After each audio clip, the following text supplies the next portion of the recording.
গরম পড়তে পানীয় জলের চরম সংকট। চড়া দাম দিয়ে কিনে খেতে হচ্ছে পানীয় জল। বেশিরভাগ পরিবার নিম্নবিত্ত হওয়া সত্ত্বেও চড়া দামে কিনে খেতে হচ্ছে পানীয় জল। একাধিকবার পৌরসভাকে জানিয়েও কোনো লাভ হয়নি। অবশেষে বৃহত্তর আন্দোলনের হুঁশিয়ার এলাকাবাসীর। ঘটনাটি নদিয়ার শান্তিপুরের। জানা যায়, নদিয়ার শান্তিপুর এলাকায় ওই 2 বছর আগে জলের লাইন পৌঁছেছে বাড়ি বাড়ি। প্রতিটি বাড়িতে সেই জলের লাইনের সঙ্গে কল বসানো রয়েছে, কিন্তু নামেই পৌঁছেছে জলের লাইন।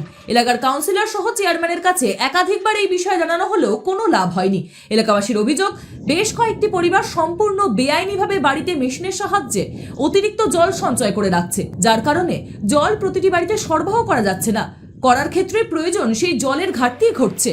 এই বিষয়ে একাধিকবার পৌরসভাকে জানানো হলেও কোনো কর্ণপাত করা হয়নি। অবশেষে তারা চেয়ারম্যানের কাছে পুনরায় একটি অভিযোগ দায়ের করলো।